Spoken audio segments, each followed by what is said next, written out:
네, 시작하겠습니다. 말씀 보십니다. 출애굽기 8장입니다. 출애굽기 8장 28절 한 절 말씀 보십니다. 출애굽기 8장 28절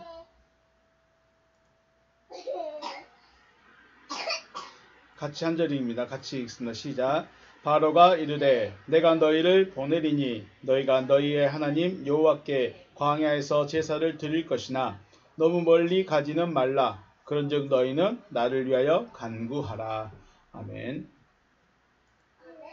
여호와 하나님은 그죠? 여호와 하나님, 저와 여러분이 부르는 신, 저와 여러분이 부르는 하나님의 이름은 여호와, 네, 여호와이십니다. 그 여호와 하나님은 이스라엘 백성들이 애굽에서 나와서 어디로 가기를 원하십니까? 어디로 나가야 된다? 광야로 나가라. 광야로 나가라. 지난 시간에 말씀 우리 나눴었죠. 3일길쯤 가라는 것은 애굽으로 돌아오지 못하게 아예 다른 나라에 속해버려라. 아예 애굽은 잊어버려라. 그런 의미라고 그랬죠. 그래서 모세도 백성들 앞에서 또 바로 앞에서도 우리는 광야로 나가서 우리 하나님 여호와께 제사를 할 겁니다 라고 말하는데, 우리 지난 시간에 바로의 제안, 마귀의 작전 첫 번째 작전이 뭐였죠? 그래요. 여기서 이 땅에서 제사하라. 이 땅에서. 이 땅이 어디라고 했죠? 애굽. 그래. 애굽에서 제사해라 라고 제안을 합니다. 이 제안을 받아들이면 될까요? 안 될까요? 안 돼요. 자, 왜 안 되죠? 그냥 안 돼요? 죽습니다. 그러니까 죽는단 말이 단순히 돌에, 우리 생각을 해볼게요. 우리가 한번 생각을 해볼게요. 여러분과 제가 광야를 안 가면, 첫째, 광야로 안 나가면 하나님의 말씀 들을 수 있을까요? 못 들을까요? 주일날도 말씀하겠지만 모세를 통해 분명히 복음을 들었어요. 그게 무슨 말이에요? 하나님이 언약을 이루시겠다 하고 모세를 통해서 복음을 들었어요. 아, 그래요? 우리를 이제 구원하시겠네요? 그런데 우리는 그냥 애굽에서, 이 땅이 여기서 내가 평생을 살았는데 어디 갑니까? 이 땅에서 내가 하나님 섬기겠습니다 라고 말하면 하나님께서 옳다구나, 너 거기서 나 섬기라 할 수 있을까요? 못 할까요? 안 하겠죠. 쉽게 말해서 저와 여러분이 나 교회 다닐래. 그런데 나는 원래 우리 집안이 불교 출신이야. 우리 집안이 불교 출신이니까 집에 가면 불상 앞에 비나이다 비나이다 하고, 나 혼자 살 때는 교회 와서 주여 하고 있고, 될까요? 안 될까요? 안 되는 거예요. 마귀만 싫어한 게 아니라 애굽 백성이 쳐서 죽는 것도 있지만 더 중요한 게 뭐예요? 하나님이 안 봐. 죽어.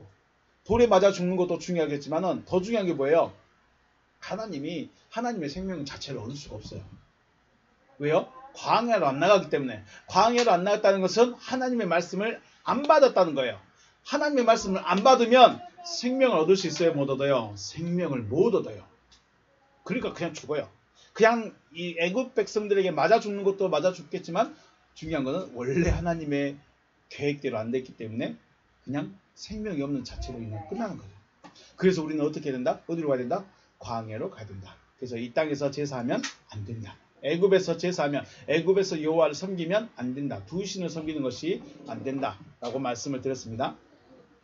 그래서 오늘 두 번째 제안입니다. 뭐라고 제안할까요? 자, 오늘 제목이 뭐라고 됐죠? 너무 멀리 가지 말라. 네, 너무 멀리 가지 말라 합니다. 광야로 가서 너희의 하나님 여호와께 제사를 드리되 너무 멀리 가지 말라라고 합니다. 하나님은 며칠 길쯤 광야로 가라고요? 사흘 길쯤 가라고 하셨습니다. 사흘 길이면 애굽에서 가나안에 들어가 버릴 수 있는 거리예요. 그냥 들어가 버리면 돼요. 그러니까 다른 나라로 이스라엘만의 민족이 세워지든지 아니면 다른 나라에 속한 자가 되든지 딱 이렇게 하라는 거예요. 그러면 다른 나라에 속해버렸으면 애굽으로 올 이유가 있을까요? 없을까요? 없어. 그런데 바로가 뭐라고 했어요? 가까이, 너무 멀리 가지 말라라고 말합니다. 자, 애굽에 있는 백성들, 왜, 다시 또 말씀드리겠지만 애굽에 있는 백성들은 모세를 통해서 뭐를 들었어요? 복음을 들었어요. 하나님이 언약을 지킬 것이다. 그리고 하나님이 그 일을 이제 실행하실 것이다라는 복음을 들었어요. 근데 누구를 통해서 들었다? 모세를 통해 들었다는 거예요. 하지만 하나님은 물론 복음을 들을 때는 복음 전도자를 통해서, 복음 전파자를 통해서 듣게 됩니다. 아, 그래? 교회 가면 복 받는데? 교회 가면 천국 간대? 교회 가면 잘 된대? 교회 가면 형통한데? 아, 그럼 나도 한번 가볼까 해서 갈 수는 있습니다. 갈 수는 있어요. 그런데 중요한 건 뭐예요? 이제 광야로 나갔으면 신의 산 앞에서 뭐 해야 돼요? 제사요? 음성을 들어야 돼요. 한 사람 한 사람에게 직접 말씀하시고자 하셔서 신의 산으로 부르는 거예요. 그냥 야 모세가 복음 전해서 하나님이 우리 아브라함과 이삭과 야곱에게 하신 언약을 지킨대, 우리 이제 나가자 하고 으쌰으쌰해서 나가갖고 그냥 가나안에 가도 돼요. 그런데 왜 굳이 신의 산으로 내려와서 광야의 길로 내려와서 하나님은 또 신의 산 위에 머물러 계시고 이런 일을 하셨을까요? 하나님의 음성을 직접 들으라고. 이해하십니까? 신의 산에 왜 그냥 모인 게 아니에요. 사람들만 모여 있는 게 아니에요. 누구도 왔어요? 여호와 하나님도 직접 신의 산에 오셨어요. 그리고 그 위에가 마치 용암이 거기만 머물러 있는 것처럼 화염이 거기만 있어요. 그래서 거기만 탔어. 왜 하나님도 친히 오시고 백성들 친히 모이라고 하셨느냐? 그리고 하나님의 음성을 들을 때 또 그 화염을 볼 때 백성들이 어땠을까요? 두려웠을까요? 놀라웠을까요? 놀라운 것이 아니라 죽을 것 같아요. 그래서 무릎이 부딪힐 정도로, 무릎이 부딪히는 건 뭐예요? 떨고 있다는 거예요. 따다다다다다 어구 무서워라 하면서 드드드드드 떨고 있다는 거예요. 그래서 백성들이 뭐라 그래요? 모세요, 우리가 저 음성 한 번만 더 들으면 죽을 것 같습니다. 당신은 하나님하고 친하니까 당신이 듣고 우리에게 전해주세요. 우리한테 직접 말씀하지 않게 해주세요라고 부탁을 하죠. 중요한 사건이에요.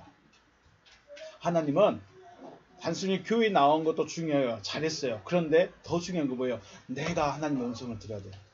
나에게 말씀하시는 음성을 들을 수 있어야 된다.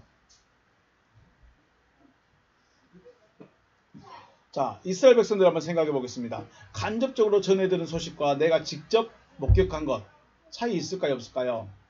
자, 우리 하나님은 이런 분이십니다 라고 여러분이 큰 교회 계셨으니까, 큰 교회들 계셨으니까 하나님은 이런 일도 해주시고 저런 일도 해주시고, 근데 내 하나님은 있어 없어? 내 하나님은 없는 것 같아. 나한테는 그냥 평범한 일상일밖에 없어. 병이 고쳐지는 것도 아니고 사업이 잘 되는 것도 아니고 뭐 만사가 형통된 것도 아니고, 근데 왜 저 사람들 저러지? 또 그래요. 또 그래요. 또 하나님의 말씀을 듣는데 우리가 목사님으로부터 설교를 통해서 말씀을 가르침을 받는데 하나님은 좋으신 하나님, 사랑의 하나님, 능력의 하나님, 뭐 온유한 하나님 다 말하는데 나하고는 상관이 없는 것 같아요. 그런데 내가 만약에 병을 들었는데 병 고침을 받아버렸어요. 그러면 내가 고백하는 하나님 어떤 하나님이요? 능력의 하나님, 병을 고쳐준 하나님, 나를 진짜 나를 사랑하신 하나님, 말할 수 있을까요? 없을까요? 내 것이 되는 거니까. 왜 하나님이 이스라엘 백성들, 애굽에 있는 이스라엘 백성들 모세를 통해서 그냥 10가지 재앙 부리고 그냥 올라가 버리면 되는데 왜 굳이 시내 산으로 끄집어 내려고 하나님도 내려오셔가지고 여기서 만났냐? 직접 만나는 거예요. 나에게 내가 만난 하나님, 내가 고백할 수 있는 하나님, 하나님이 내 마음에 새겨져야 되는 거예요. 전해드는 소식도 믿음이 될 수 있지만 내가 직접 만나고 직접 듣고 직접 깨달아야만 내 믿음이 된다는 것입니다.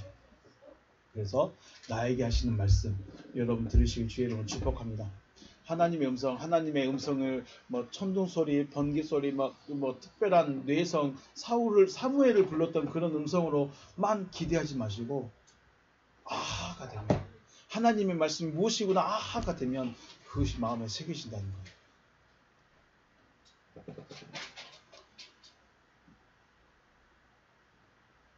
우리가 하나님의 말씀에 여러 가지 표현이 있죠. 또 여러 가지 사건들로 이야기를 합니다. 핵심은 동일해야 된다는 거예요. 아담에게 하셨던 일이나 예수에게 하셨던 일이나 동일하셔야 돼요. 바울에게 하셨던 것이나 지금 우리에게 하실 것이나 동일하셔야 된다는 거예요. 아들 혹은 빛, 거룩함, 거듭남, 상속자, 그리스도. 표현은 다르지만 내용과 의미는 동일하다는 거예요. 그래서 여러분에게 나는 아들 되는 게 너무 마음에 들어. 그래서 나는 아들 되겠어. 아니야, 나는 거룩함에 이를 거야. 나는 거듭난 자가 될 거야. 난 거듭남이 너무 마음에 들어. 그래서 거듭남은 이런 거구나 하고 마음에 들을 수 있어요. 여러분 각자가 원하는 들려지는 그 표현이 마음에 와닿는 것이 다를 수 있어요. 그러나 그 내용과 의미만큼은 동일하다. 같아야 된다. 하나님은 백성들을 광야로 인도하셔서 그곳에서 직접 말씀하시고 다시 애굽으로 돌려보내는 것이 아니라 광야 깊숙이 들어가고 믿음의 결국인 가나안으로 인도하실 계획인 것이죠. 하나님의 음성을 들었으면 그 다음 어디로 가야 돼요? 나 하나님의 음성 들었으니까 다시 애굽에 들어가야지. 가서 애굽에서 열심히 믿음 생활해야지 하면 될까요? 안 될까요? 그랬으면 하나님이 그냥 모세 안 만나고 그냥 거기서 모이라 했겠죠. 그런데 하나님이 어떻게 했어요? 음성 들려주시고 언약 세우고 애굽으로 가는 것이 아니라 어디로 갔어요? 광야로 들어갔습니다. 광야로. 왜 광야로 들어갔을까요? 자, 우리 지난번에 예수님 이야기할 때 그랬죠. 광야라는 것은 말씀을 받는 곳이기도 하지만 말씀이 믿는가, 말씀이 믿어졌는가, 말씀이 자기의 가치관이 되어졌는가, 말씀이 자기의 철학이 되어졌는가 시험하는 곳이에요. 시험하러 가는 거예요. 말씀을 받으면 뭐 하러 가요? 시험 받으러 가는 거예요. 그 시험은 힘들고 삶이 힘들고 괴롭고 어렵고 무겁고 지치고 이게 시험이 아니라 내 마음에 말씀이 새겨져 있는가 이거 보고 싶은 거예요. 그러니까 쉽게 말해서 너 나 진짜 믿냐 하면서 바람을 혹 불어보는 거예요. 아브라함이 이삭을 받고 17세까지 키우다가 하나님께서 재번제로 바치라 할 때 어떻게 했습니까? 그 다음날 바로 출발했어요. 그럼에도 불구하고 3일이라는 시간이 있었어요. 돌아갈 수 있는. 그 마음 바뀌었어요? 안 바뀌었어요? 안 바뀌었어요. 하나님은 이 아들을 죽일지라도 다시 살릴 것이다. 왜 살린다고 그랬죠? 이 아들이 씨를 이어가야 되기 때문에. 이 아들이 하나님의 언약을 이어가야 될 아들이기 때문에 이 아들은 이삭은 죽으면 안 돼. 이 아들은 없어지면 안 되는 존재예요. 그런데 우리는 그것까지 생각할 수 있을까요? 못할까요? 저도 못할 것 같아요. 안 될 것 같아요. 아브라함은 그걸 바라봤다는 거예요. 이게 말씀을 믿는 믿음이 되는 거죠.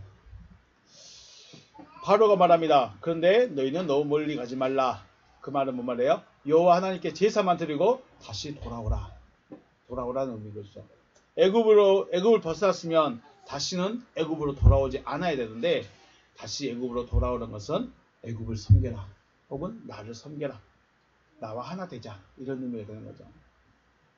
이스라엘 백성들이 애굽을 나와서 시내산에서 하나님의 말씀을 받고 광야의 길을 걸었습니다.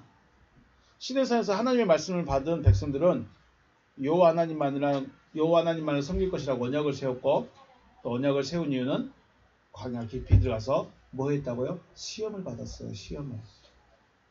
놀러 가는 게 아니에요. 그냥 힘든 길 그냥 걸어가라는 게 아니에요. 근데 그들은 그냥 육신의 힘들만 생각을 했다는 거다. 겁나 힘드네. 교회 왔더니 겁나 힘드네. 이래라 저래라 이것도 하고 저것도 하고 이래야 된다고 저렇게 한다고 겁나 힘드네. 힘들라고 광야로 보낸 것이 아니라 진짜 말씀을 믿고 있는지 안 믿고 있는지 그거 보고 싶으신 거예요. 하나님의 말씀을 받으면 다시는 세상으로 돌아가서는 안 된다는 것입니다. 히브리서 6장 말씀 보면 6장 4절에 한번 빛을 받고 하나님의 하늘의 은사를 맛보고 성령에 참여한 바 되고 하나님의 선한 말씀과 내세의 능력을 맛보고도 타락한 자들은 다시 새롭게 하게 하여 회개하게 할 수 없나니 이는 그들이 하나님의 아들을 다시 십자가에 못 박아 드러내놓고 욕되게 합니다. 라고 히브리서에서 말씀하고 있습니다. 이게 무슨 말이냐면요. 쉽게 말해서 구원받았다는 거예요. 쉽게 말해서 하나님의 말씀이 마음에 역사를 하고 있다는 거예요. 내가 내 삶을 사는 것이 아니라 내가 하나님이 나를 통해서 하나님의 삶을 살고 있는 거예요. 그런데 타락한 자들이 나와요. 타락한 자들을 옆에 뭐라고 그랬죠? 파라페손타이, 파라피프라고 하죠. 빗나가는 자들이에요. 견나간 자들, 넘어진 자들이에요. 자, 죄라는 말은 뭐였죠? 죄라는 말은 하말타노라는 말에서 화살에서 벗어났다는 뜻이에요. 화살이 관역에서 벗어났어요. 이 말에서 부정불변사 알파와 메로스라는 말의 합성어입니다. 죄가 뭐라고요? 우리 죄를 기본적으로 알아야 돼요. 내가 누구 때렸으니까, 내가 누구 욕했으니까 죄다. 하나님, 제가 누구 욕했어요. 이게 죄일까요? 물론 죄일 수도 있어요. 왜 죄예요? 하나님의 성향이 아니기 때문에 그런 말이 나오는 거예요. 하나님의 성품이 아니기 때문에 그런 게 나오는 거죠. 죄가 뭐예요? 하나님으로부터 벗어나 있는 거예요. 자, 부정불변사 알파 그리고 메로스, 상속자라는 메로스의 합성어입니다. 그래서 상속자가 아닌 거예요. 죄라는 말은 상속자가 아니에요. 아들이 아닌 거예요. 하나님으로부터 벗어난 자예요. 하나님과 분리되어 있는 것이 죄예요. 자, 애굽을 나왔다는 것 자체가 말 그대로 죄가 없어졌다는 겁니다. 왜요? 하나님 거로 들어와 버렸어요. 하나님으로부터 분리되어 있었는데 말씀하시는 하나님과 하나님께로 나와버렸어요. 그럼 뭐가 없어졌어요? 부정불변사 알파가 띄어져 나가버렸어요. 물론 완벽한 하나님의 아들로는 자라지 못했지만 일단 알파가 부정불변사가 떨어져 나간 거죠. 죄가 없어졌다는 것은 바로 부정불변사 알파가 떨어져 나가고 상속자가 됐다는 겁니다. 이런 맥락에서 시내산에서 하나님의 말씀을 받은 사건 자체가 죄를 없이 하고 상속자가 되어졌음을 의미하는 거죠. 이런 과정에서 누가 필요해요? 어린 양의 희생이 필요합니다. 애굽을 나올 때 그냥 나왔어요? 아니죠. 어린 양을 죽이고 그 피를 문설주를 다 바르고 죽음의 신이 왔을 때 피를 보고 넘어갔죠. 6월절이 됐죠. 6월이 됐죠. 네, 죽음의 사자가 와서 피가 있네? 그럼 여기 어린 양의 희생이 있었구나. 그래서 그 집은 넘어갔습니다. 그런데 피가 없는 집은요? 애굽의 사람들이든 이스라엘 백성의 집이든 누가 다 죽었어요? 처음 난 것, 장자들 다 죽었죠. 그렇죠? 그런데 애굽에서 나왔어요. 그 어린 양의 희생, 어린 양의 피를 보고 죽음의 사자가 넘어가서 자, 죽음이 멀어졌으면 뭘까요? 죽음으로부터 죽음이 넘어가 버렸어요. 그럼 뭐예요? 산 거예요. 죽음이 넘어갔다는 건 단순히 죽음의 재앙이 넘어갔대 이게 중요한 게 아니라 더 큰 의미는 생명을 얻어버린 거예요. 생명을 얻은 거예요. 생명을 얻어가지고 나왔어요. 그렇죠. 생명을 얻어갖고 다시 나왔는데 다시 애굽으로 돌아왔어. 그럼 이걸 나가려면 또 뭐가 필요할까요? 또 어린 양의 피를 잡아야 돼요. 또 어린 양을 잡아야 돼요. 잡을 수 있어요, 없어요? 이 말은 신약으로 넘어오면 다시 또 예수를 또 죽여야 된다는 거예요. 그런데 이런 일이 이제 없겠다는 거예요. 이런 일을 하나님이 하지 않겠다는 거예요. 이게 무서운 거죠. 이게 왜 무섭냐면 다시는 회개할 수 없는, 다시는 상속자가 될 수 있는 기회가 없어요. 다시는 죄를 부정불변사 알파를 떼어낼 수 있는 기회가 없는 거예요. 광야로 갔다가 애굽으로 다시 돌아와 버렸다. 광야로 갔다가 애굽으로 다시 돌아왔다. 그것은 뭐예요? 다시는 기회가 없을 수 있다는 거예요. 그래서 이렇게 생각하면 어쩌면 그냥 설교만 듣고 있는, 그냥 교회만 열심히 다니고 있는 그런 모습이 또 편하실지도 모르겠어요. 근데 또 그건 아니죠. 자, 애굽이 살기 좋은 곳이었을까요? 애굽이 편한 곳이었을까요? 애굽에서 잘 먹고 잘 살았을까요? 평안도 없고 기쁨도 없고 만족도 없고 힘들고 어렵고 고생만 하던 곳이 애굽입니다. 그런데 애굽을 나온 백성들은 애굽을 너무 가고 싶어 했어요. 희한하죠? 애굽에 있을 때는 살려달라고, 우리 좀 돌아봐 주시라고 그렇게 소리 질렀던 그 백성들이 광야로 가니까, 광야에 나가니까 와, 애굽이 좋았다. 애굽이 좋았다. 애굽을 생각하면 안 되는데 애굽에 대한 그리움이 떠나질 않아. 그게 뭐예요? 애굽에 미련이 남았다는 거죠. 몸은 나와 있지만 마음은 애굽을 떠나지 못했어요. 그것을 하나님께서 뭐라고 하셨냐면 믿지 않는 자들이라고 했어요. 믿음이 아닌 자들이에요. 분명히 말씀대로 어린 양의 피를 발라서 죽음이 넘어가고 생명을 얻어서 애굽에서 나와서 광야로 나왔으면 죄에서 벗어난 상태가 분명한데 이 논리상 죄를 끊어버리고 아들이 된 게 분명한데 아들이 왜 아니에요? 믿음이 아닌 거예요. 말씀과 연합이 안 되니까 그러니까 마음에는 애굽, 귀로 들은 것은 하나님 말씀, 말씀과 이게 연합이 안 돼 버리는 거죠. 하나님은 몸도 마음도 애굽에서 완전히 떠날 것을 말씀하십니다. 너무 멀리 가지 말라. 마귀의 두 번째 작전, 바로의 두 번째 제안입니다. 깊숙이 들어가야 돼요. 우리는 하나님이 말씀하신 곳까지 들어가고 말씀을 들었으면 더 들어가야 되는 거예요. 애굽을 생각하면 안 되는 거예요. 단순히 그러니까 여행도 안 가고 놀러도 안 가고 쇼핑도 안 하고 돈도 안 벌고 이거 말하는 거 절대 아닙니다. 절대 아니에요. 우리 마음의 생각이 다른 가르침을 다른 걸 좋아하면 안 된다는 거예요.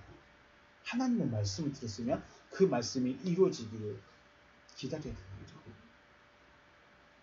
너무 멀리 가는 것이 아니라 깊숙이 들어가는 게 있습니다. 애굽에서 몸도 마음도 완전히 떠나서 하나님의 말씀이 여러분과 저의 주인이 되시길 주님의 이름으로 축복합니다. 광야 깊숙이 그 말은 말씀만 들을 수 있는 말씀만 생각할 수 있는 저와 여러분 되시길 다시 한번 주님의 이름으로 축복합니다. 네, 오늘 여기서 마치겠습니다. 수고하셨습니다.